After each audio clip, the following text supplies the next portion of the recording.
When trying to accomplish a task out on the water, you're going to deal with many different variables, and these variables can drastically increase the kind of complexity that goes into the task you're trying to complete, just like some of the things we'll see on this week's episode of Boating News of the Week.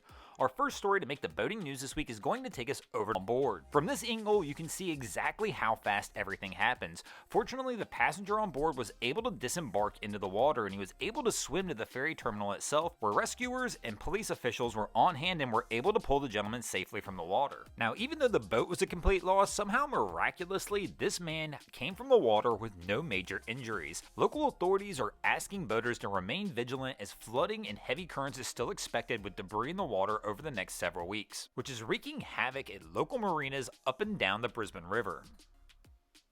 Our next story to make the boating news this week is going to take us to Reunion Island, a small island off the coast of Madagascar, where a few weeks back a cyclone hit, causing the oil tanker Tresta Star to blacken out and wind up stranded on the rocky coast on the island. Fortunately, a daring rescue occurred, rescuing all 11 people off the oil tanker. At the time, concerns were low as the oil tanker was empty, but this week things have changed as finally another cyclone hit, and now the oil tanker has broken apart, and residents are reporting that life jackets, mechanical parts, and other debris have started to come on shore. First salvage effort occurred immediately after the initial accident happened several weeks back, but the initial salvage team said seawater was already in many of the compartments on the vessel, and there was nearly a 10-foot long breach in the engine room. Those salvage attempts, they were able to successfully remove as much of the oil and residue from the tanks as possible, but the last overflight of the area shows that the damage has significantly increased, drastically reducing the possibility of this vessel being successfully salvaged. Local officials in the area have given formal notice to the ship owner to take all possible measures to stop any further pollution of the waters. They are also being ordered to make any repairs to any environmental damage caused from this incident.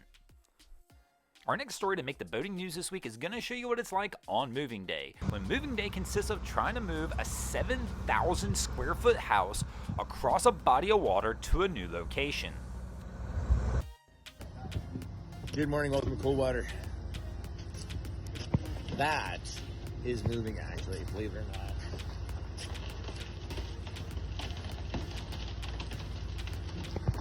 It's crazy, it works, and it's in position.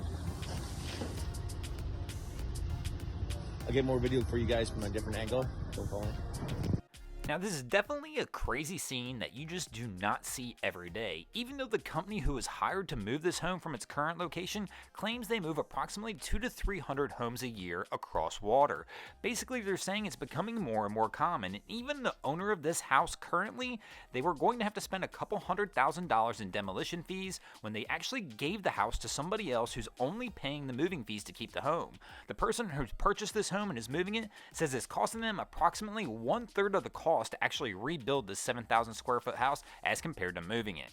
Our next story to make the boating news this week is going to take us over to Cabo, San Lucas, where this was the scene this past week when one of our viewers was enjoying dinner on the beach, and the resort they were staying at decided they were going to launch some fireworks from a boat out in the harbor. Well, apparently things did not go as planned, as shortly after the fireworks display began, a large explosion was heard, and the next thing they knew, the boat was completely engulfed in flames.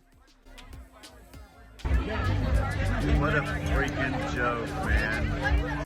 Our next story to make the boating news this week is going to take us back over to Europe, and some of you may remember this. Just recently on the boating news, we featured an article about the RNLI rescuing some dogs from some pretty crazy situations, where the dogs had fallen from 100-foot cliffs, and somehow the RNLI was able to rescue these animals completely uninjured. Well, apparently, the cats weren't having the attention the dogs were getting, as these images were released this past week, where the RNLI crews from Yarmouth and Gorleston had an unusual call, causing them to launch a lifeboat and rescue a cat from the river's edge. The cat was taken to the RSPCA shelter where it was looked after. The lifeboat crew has since learned that the cat was named Icicle, and it was collected by its owners shortly after arriving at the shelter and has since been returned home safely. Thanks for watching. I hope you enjoyed this week's episode of Boating News of the Week. If you ever see anything crazy happening out on your waterways, be sure to hit me up on Facebook or Instagram and let me know, and you might see your stories over here. Just like Adam Coolidge, Brandon, and Daniel Gaunt did this week. And if you guys haven't already, go ahead and drop an anchor on the subscribe button here. If not, we're coming to steal your drain plug.